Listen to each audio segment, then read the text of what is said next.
I'm William Adams. I'm a technologist, philanthropist, father, all-around tech guy. Today we went to the Ricardo Richards School in St. Croix, USVI. To have a little session, we wanted to teach them a little bit about computers. So we said, what is a computer? I held up laptops and phones and AirPods. And we just said, computing is this and this. It's about input and output.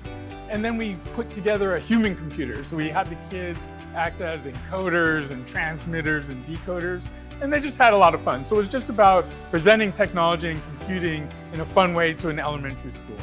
I think you have to build up technology and equity in technology from an early age.